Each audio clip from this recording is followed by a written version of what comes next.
Hello students, आज हम discuss करने जा रहे हैं first year new book chapter number 5 topic 5.16 और ये चैप्टर 5 का आखिरी लेकिन इंपॉर्टेंट टॉपिक है। इसका नाम है सुपर फ्लूइड्स। अब ये सुपर फ्लूइड्स है क्या, इनकी प्रॉपर्टीज क्या है, इनकी एग्जांपल्स और एप्लीकेशन, ये सब कुछ आज के लेक्चर में देखेंगे। अच्छा, बोर्ड के पॉइंट ऑफ व्यू से भी ये इंपॉर्टेंट शॉर्ट क्वेश्चंस के तौर पे कंसीडर किया जाता है। तो लेक्चर को स्टार्ट करते हैं। Welcome, you are on physics of how and I am your mentor Jain Shabir. Topic का नाम है सुपर फ्लूइड। अब ये सुपर फ्लूइड क्या है और इनकी प्रॉपर्टीज क्या है डिस्कस करते हैं। लेकिन इससे पहले बच्चों मान के चलो कि दुनिया पे अजीब सी चीजें होने लग पड़ती है, कुछ अनहोनी चीजें, अनहोनी। लाइक मेरे पास गिलास है, गिलास में है पानी। मैं देखता हूँ कि वो जो पानी है गिलास की बाउंड्री से खुद ब खुद ही बाहर आने लग पड़ता है। पानी खुद ब खुद ही गिलास में राइज करता है, ऊपर आता है और उसकी बाउंड्री से बाहर आने लग पड़ता है, यहाँ तक कि पूरे का पूरा गिलास पानी से खाली हो जाता है। कितनी अजीब चीज है। अच्छा, इसके अलावा और मैं क्या ऑब्जर्व करता हूँ कि वो ग्लास है उसमें मैंने पानी को स्टर करके गया, घुमा के गया एक स्पून के थ्रू। मैं 1 घंटे बाद आके देखता हूँ पानी अभी तक घूम रहा है। 2 घंटे बाद आके देखता हूँ पानी अभी तक घूम रहा है, वो रुकने का नाम नहीं ले रहा। अच्छा, 3 घंटे गुजर जाते हैं, यहाँ तक कि पूरे का पूरा दिन गुजर जाता है, लेकिन वो पानी मुसलसल घूम ही जा रहा है। अजीब चीज है ये भी। अच्छा, इसके अलावा मैं क्या करता हूँ, मैं ऑब्जर्व करता हूँ कि जब मैं ग्लास को उठाता हूँ ना, तो ग्लास के बॉटम से पानी ड्रेन होने लग पड़ता है, पानी रिसने लग पड़ता है। हालांकि बॉटम बिल्कुल ठीक है, बॉटम टूटी नहीं है, लेकिन वहां से पानी ड्रेन हो रहा है खुद ब खुद ही। तो अजीब चीजें हो रही है। तो तुम लोगों को ये कोई फिक्शनल स्टोरी फील होती होगी, लेकिन बच्चों यही सारी चीजें करता है सुपर फ्लूइड। ये सारी चीजें करता है सुपर फ्लूइड। मतलब अगर तुम लोग ग्लास को उठाओगे तो उसके नीचे से पानी रिसने लग पड़ेगा। सुपर अच्छा, ये सुपर फ्लूइड है क्या? अच्छा बच्चों, हर फ्लूइड की ना, फ्लूइड में मेरे पास गैसेस भी होते हैं और लिक्विड भी होते हैं। हर फ्लूइड की कुछ ना कुछ विस्कोसिटी होती है। विस्कोसिटी मतलब frictional effect between different layers of fluid. Fluids की जो डिफरेंट लेयर है उनके दरमियान जो फ्रिक्शनल इफेक्ट है उसे मैं बोलता हूँ विस्कोसिटी। जब मैं उन फ्लूइड्स को ठंडा करता जाता हूँ यहाँ तक कि इतना मैं ठंडा कर दूं कि एक वक्त ऐसा आता है कि उनकी विस्कोसिटी जीरो हो जाती है। उनकी जो डिफरेंट लेयर्स है उनके दरमियान विस्कोसिटी जीरो हो जाती है, वो फ्रिक्शनलेस हो जाता है फ्लूइड। तो तब मैं उस फ्लूइड को कहता हूँ ये मेरे पास सुपर फ्लूइड बन चुका है। सुपर फ्लूइड है क्या? Super fluid is the property of a fluid. Super fluid एक फ्लूइड की प्रॉपर्टी है, नॉर्मल फ्लूइड की प्रॉपर्टी है, where they have zero viscosity, जहां पे इस फ्लूइड की विस्कोसिटी जीरो हो जाती है और वो फ्लूइड फ्रिक्शनलेस हो जाता है। फ्रिक्शनलेस का मतलब है कि अगर मैं इसे एक सरफेस के ऊपर थ्रो करवाऊं उस लिक्विड को, चूंकि अब उसकी डिफरेंट लेयर्स के दरमियान कोई फ्रिक्शन नहीं है, तो वो हमेशा रनिंग में रहेगा, वो फ्लूइड हमेशा मोशन में रहेगा, वो रुकेगा नहीं। ठीक है, तो क्या पॉइंट है? Super fluid is the property of a fluid. ये फ्लूइड की प्रॉपर्टी है जहां पे उसकी विस्कोसिटी, विस्कोसिटी यानी ईटा क्या हो जाए? जीरो। इसकी एक एग्जांपल है जो मैंने आगे जाके डिस्कस करनी है, लेकिन मैं पहले बता दूं। लाइक मेरे पास एक हीलियम गैस है, ठीक है। हीलियम गैस को मैं ठंडा करता जाता हूँ यहाँ तक कि -269 डिग्री सेल्सियस, माइनस मतलब -100, -200, -269 डिग्री सेल्सियस पे वो हीलियम 4 जो गैस है वो मेरे पास लिक्विड में कन्वर्ट हो जाती है। जब मैं उसे मजीद ठंडा करता हूँ अप टू -271 डिग्री सेल्सियस, तो वहां पे वो जो हीलियम लिक्विड है वो मेरे पास सुपर फ्लूइड में कन्वर्ट हो जाता है। सुपर फ्लूइड ऐसा फ्लूइड है जिसकी डिफरेंट लेयर्स के दरमियान कोई फ्रिक्शन नहीं होती, जिसकी विस्कोसिटी जीरो होती है, मतलब वो फ्रिक्शनलेस कहीं पे मूव करेगा। ठीक है, तो ये किसकी टिपिकल एग्जांपल है जो मैं यहाँ पे डिस्कस करूंगा। अभी मैं इनके प्रॉपर्टीज डिस्कस करता हूँ। तो सबसे पहले सुपर फ्लूइड दोबारा बताता हूँ। Super fluid is the property of a fluid. एक फ्लूइड की प्रॉपर्टी है where they have zero viscosity, जहां पे उसकी विस्कोसिटी जीरो हो जाए, वो फ्लूइड फ्रिक्शनलेस हो जाए। Properties of super fluids. अब ये सुपर फ्लूइड्स की प्रॉपर्टीज क्या क्या? अच्छा, पहली प्रॉपर्टी है super fluid flows without loss of kinetic energy. जब ये सुपर फ्लूइड फ्लो करेगा तो इसकी काइनेटिक एनर्जी में कोई लॉस नहीं होगा, ये हमेशा मुसलसल फ्लो करता रहेगा। अनलाइक अदर फ्लूइड्स, अगर मैं दूसरे फ्लूइड्स की बात करूं जब वो फ्लो करते हैं तो थोड़ा सा आगे जाके वो रुक जाते हैं, लेकिन सुपर फ्लूइड्स चूंकि इनकी ये फ्रिक्शनलेस होते हैं, इनकी विस्कोसिटी जीरो होती है, तो अगर ये एक मरतबा मोशन में आ गए तो ये हमेशा मोशन में ही रहेंगे, इनके काइनेटिक एनर्जी में कोई लॉस नहीं होगा। तो पहली इसकी प्रॉपर्टी है super fluid flows without loss of kinetic energy. ये काइनेटिक एनर्जी के लॉस किए बगैर फ्लो करते रहते हैं, मतलब मुसलसल फ्लो करते रहते हैं। फॉर एग्जांपल व्हेन स्टर्ड, जब मैं इन सुपर फ्लूइड्स को घुमाता हूं, स्टर करता हूं, तो होता क्या? Super fluid create persistent vortices. तो ये जो सुपर फ्लूइड है ये मुसलसल घूमते रहते हैं, 1 दिन 2 दिन मतलब मुसलसल घूमते रहते हैं। तो ये परसिस्टेंट वोर्टिसेस, मुसलसल घूमने वाले वोर्टिसेस बनाते हैं। अच्छा, वोर्टेक्स की डेफिनेशन बुक में लिखी है। वोर्टेक्स की it is the region in a fluid. Vortex एक फ्लूइड में रीजन होता है in which the flow revolves around the axial line, जहां पे जो फ्लो हो रहा होता है वो किसी एक स्पेसिफिक एक्सियल लाइन के अलोंग हो रहा होता है। फॉर एग्जांपल ये मेरे पास गिलास है, वहां पे मैंने एक चम्मच के थ्रू जो है वो वोर्टेक्स क्रिएट किया, जब मैंने उसे घुमाया तो वहां पे वोर्टेक्स क्रिएट होगा। तो मैं देखता हूँ कि वहां पे जो फ्लो है, जो फ्लूइड है वो ऐसे फ्लो करता हुआ घूमता हुआ जा रहा है नीचे। तो यहाँ पे ये जो फ्लो जो घूम रहा है वो एक खास एक्सियल लाइन के लॉन्ग हो रहा है, एक खास एक्सियल लाइन के लॉन्ग हो रहा है। तो इस लाइन को मैं एक्सियल लाइन बोलूंगा और जो फ्लो है वो इस एक्सियल लाइन के लॉन्ग हो रहा है। तो वोर्टेक्स की यही डेफिनेशन है। वोर्टेक्स के it is a region in a fluid. Fluid में एक रीजन होता है जहां पे जो फ्लो हो रहा होता है, फ्लूइड में रीजन है ये, और यहाँ पे जो फ्लो हो रहा है वो किसी खास स्पेसिफिक एक्सियल लाइन के अलोंग हो रहा है। तो यहाँ पे जो फ्लो रिवॉल्व हो रहा होता है अराउंड द एक्सियल लाइन, तो यहाँ पे एक्सियल लाइन के लॉन्ग फ्लो हो रहा है। अब ये जो एक्सियल लाइन है ये स्ट्रेट भी हो सकती है, जैसे यहाँ पे एक्सियल लाइन बिल्कुल स्ट्रेट है, ठीक है, और इसके अलोंग जैसे वो फ्लो हो रहा है। और एक्सियल लाइन कर्व भी हो सकती है, कर्व, ठीक है। इसकी एग्जांपल है स्मोक रिंग और डॉल्फिन रिंग्स। जो स्मोकर स्मोक रिंग बनाते हैं उसमें जो फ्लो हो रहा होता है वो कर्व्ड एक्सियल लाइन के लॉन्ग हो रहा है। जो डॉल्फिन पानी में रिंग बनाती है उसे मैं डॉल्फिन रिंग बोलता हूँ, वहां पे भी जो फ्लो हो रहा होता है वो एक कर्व लाइन के लॉन्ग हो रहा है। मतलब यहाँ पे ये जो रेड में तुम लोगों को लाइन नजर आ रही है इसे बोल रहे ये कर्व लाइन है, और ये जो ब्लैक में तुम लोगों को नजर आ रहा है यहाँ पे ये जो फ्लूइड के पार्टिकल्स है वो इस कर्व लाइन के लॉन्ग ऐसे ऐसे ऐसे ऐसे से घूम रहे हैं, ठीक है। तो यहाँ पे जो फ्लो हो रहा है पार्टिकल्स का वो कर्व लाइन के अलोंग हो रहा है। बहरहाल बस ये मैंने एक पॉइंट समझाना था। स्ट्रेट लाइन भी हो सकती है एक्सियल लाइन, और यहाँ पे कर्व भी हो सकती है। कर्व में यहाँ पे तुम लोग सर्कुलर नजर आ रहा है और जो पार्टिकल्स है सर्कुलर पाथ के लोग ऐसे ऐसे घूम रहे। ये ऐसे ही है कि जैसे तुम लोगों ने पढ़ा हुआ है कि जब किसी वायर में से करंट पास करता है तो उसकी कितनी मैग्नेटिक फील्ड होगी, और अगर ये मेरे पास वायर लूप की फॉर्म में हो तो उसकी जो मैग्नेटिक फील्ड है वो भी ऐसे ऐसे होगी सर्कुलर में घूमते हुए, ठीक है। इसके लॉन्ग जो मैग्नेटिक फील्ड होगी वो भी ऐसे ऐसे। तो यहाँ पे ये जो लूप है इसे कर्व्ड एक्सियल लाइन इमेजिन करो, और ये जो मैग्नेटिक फील्ड है इसे पार्टिकल ऑफ फ्लूइड इमेजिन करो, तो इसका फ्लो ऐसे कर्व्ड एक्सियल लाइन के लॉन्ग है। बहरहाल एक्सियल लाइन शेड भी हो सकती है, एक्सियल लाइन कर्व भी हो सकती है। दूसरी प्रॉपर्टी के super fluid can flow through incredibly narrow spaces. ये बड़े छोटे छोटे स्पेसेस से भी निकल सकता है। मतलब अगर ये मेरे पास ग्लास है और अच्छी क्वालिटी का नहीं है, इसकी डेंसिटी थोड़ी है, लो डेंसिटी ग्लास है, तो अगर मैं इसमें सुपर फ्लूइड रखूंगा तो होगा क्या, इनके जो एटम्स के दरमियान जो थोड़ी सी स्पेसिंग होगी ना, जो मॉलिक्यूल्स होते हैं ग्लास के उनके दरमियान जो थोड़ी थोड़ी स्पेसिंग होगी वहां से ये रिसने लग पड़ेगा सुपर फ्लूइड।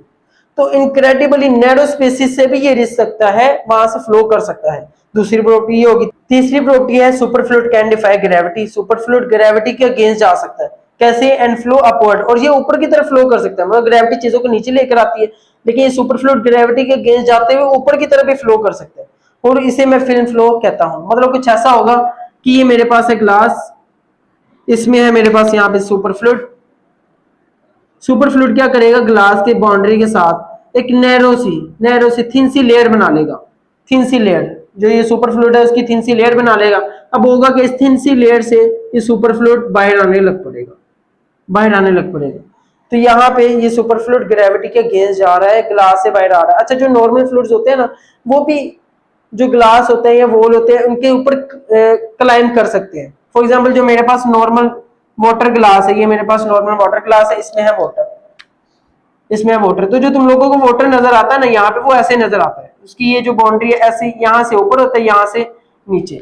इसे बोला जाता है एडहेसिव बॉन्डिंग। मतलब जो मॉलिक्यूल्स होते हैं लिक्विड के, वो एडहेसिव और कोहेसिव दो टाइप्स की बॉन्डिंग करते हैं ना। जो एडहेसिव बॉन्डिंग होती है वो ग्लास के साथ होती है, जो कोहेसिव बॉन्डिंग होती है वो एक दूसरे के साथ होती है। तो एडहेसिव बॉन्डिंग की वजह से ये ग्लास पे क्लाइंब कर सकते हैं, लेकिन यहाँ पे फ्रिक्शन बहुत ज्यादा होती है तो बहुत ज्यादा क्लाइंब नहीं कर सकते।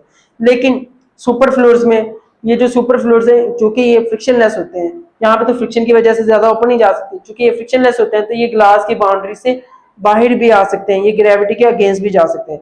इसमें तो सिर्फ और सिर्फ एडहेसिव क्लियर नहीं होती, इसमें और भी एडहेसिव बॉन्डिंग होती है, इसमें और भी चीज होती है जिनकी वजह से ये बाहर आते हैं। लेकिन बहरहाल एक मेन पॉइंट है कि ये ग्रेविटी के अगेंस्ट जा सकते हैं, ग्रेविटी को डिफाई कर सकते हैं, एंड फ्लो अपवर्ड, और ऊपर की तरफ फ्लो कर सकते हैं, और ग्लास से खुद ब खुद ही बाहर भी आ सकते हैं, और इसे मैं फिल्म फ्लो कहता हूँ। चौथा है सुपर फ्लूइड है वेरी हाई थर्मल कंडक्टिविटी। इनकी थर्मल कंडक्टिविटी इनक्रेडिबली हाई होती है। फॉर एग्जांपल ये मेरे पास सुपर फ्लूइड है, यहाँ पे एक तरफ आग लगी हुई है और इसका मान के चलो टेम्परेचर है 100 डिग्री सेल्सियस। अगर इस सुपर फ्लूइड का एक एंड इस आग के साथ कॉन्टेक्ट में है ना, तो ये जो टेम्परेचर है सुपर फ्लूइड से फ्लो करता हुआ विदाउट एनी लॉस दूसरे एंड पे भी पहुंच जाएगा, और दूसरे एंड पे भी मुझे 100 डिग्री सेल्सियस की लगभग करीब ही टेम्परेचर महसूस होगा, ठीक है। तो मतलब इसकी थर्मल कंडक्टिविटी बहुत ज्यादा हाई है। यहाँ पे भी इस एंड पे टच करूंगा तो 100 डिग्री सेल्सियस है, तो दूसरे एंड पे भी 100 डिग्री सेल्सियस ही मैं फील करूंगा। जहां से फ्लो करता हूँ दूसरे एंड पे चला गया। और पांचवी है super fluids have varying compressibility. ये जो सुपर फ्लूइड है ये कंप्रेसिबल भी हो सकते हैं, और इनकी जो कंप्रेसिबिलिटी है वो वेरी कर सकती है। जैसे ग्लास जैसे गैसेस कंप्रेसिबल हो सकते हैं वैसे सुपर फ्लूइड्स भी हो सकते हैं। इसी वजह से सुपर फ्लूइड्स मेरे पास स्टिल परफेक्टली आइडियल नहीं है, that's why they are still not ideal fluid. Super fluid although ये फ्रिक्शनलेस होते हैं, विस्कोसिटी जीरो होती है, लेकिन फिर भी ये आइडियल फ्लूइड नहीं है, because ideal fluids are incompressible. Ideal fluids की प्रॉपर्टीज तुम लोगों को पता है, फ्रिक्शनलेस होते हैं, विस्कोसिटी जीरो होती है, फिर इनकम्प्रेसिबल होते हैं, स्टेडी फ्लो होते हैं। तो यहाँ पे ये कंप्रेसिबल है लेकिन आइडियल फ्लूइड इनकम्प्रेसिबल है, तो ये मेरे पास superfluid still perfectly ideal fluids नहीं होते। ठीक है, छठी है मेरे पास एग्जांपल दे है पुअर इलेक्ट्रिकल कंडक्टिविटी।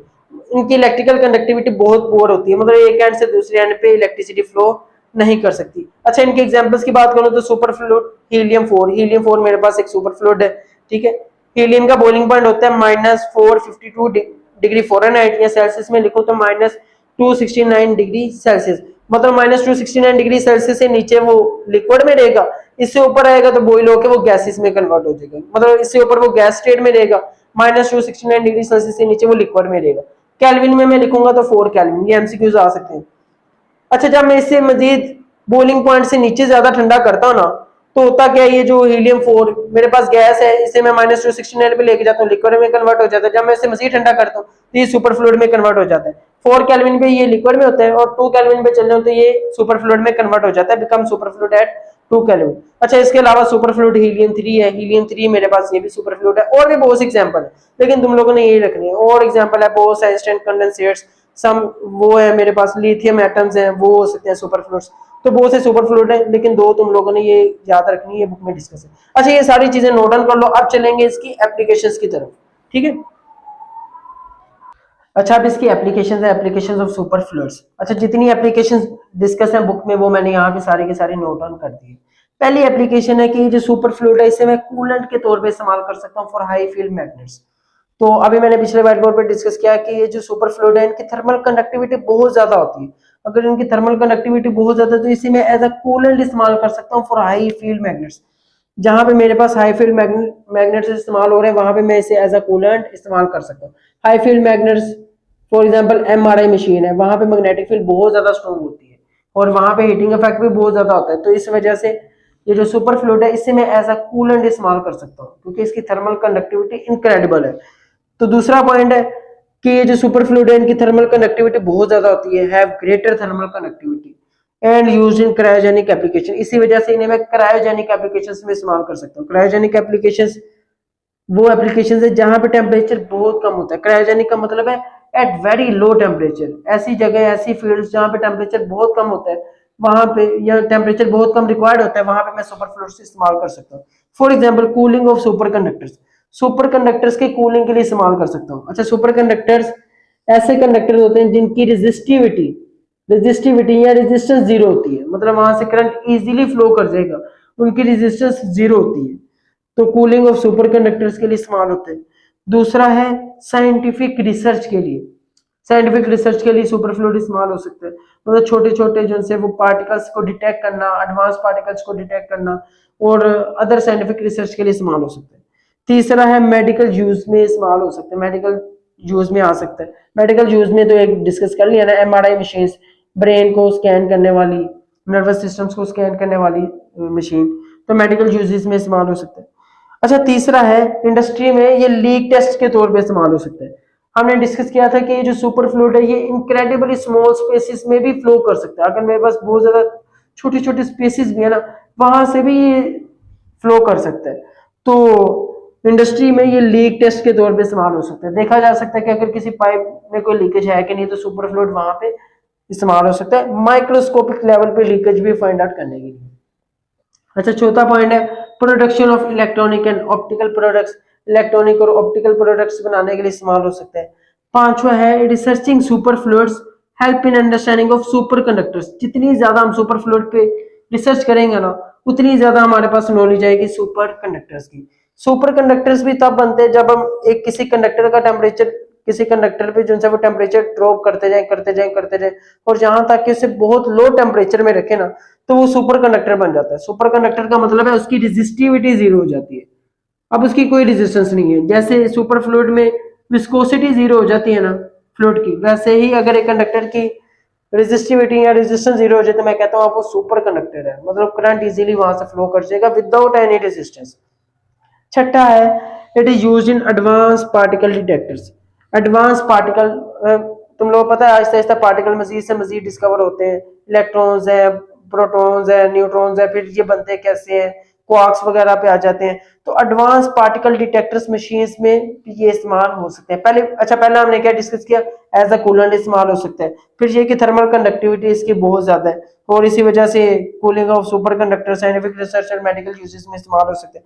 तीसरा लीक टेस्ट के लिए इस्तेमाल हो सकते हैं। चौथा protection of electronic and optical instrument. पांचवा सुपर फ्लूइड को जितना डिस्कस करोगे उतना ज्यादा सुपर कंडक्टर्स की तुम लोगों के पास नॉलेज आएगी। और छठा एडवांस पार्टिकल डिटेक्टर्स में ये इस्तेमाल हो सकता है।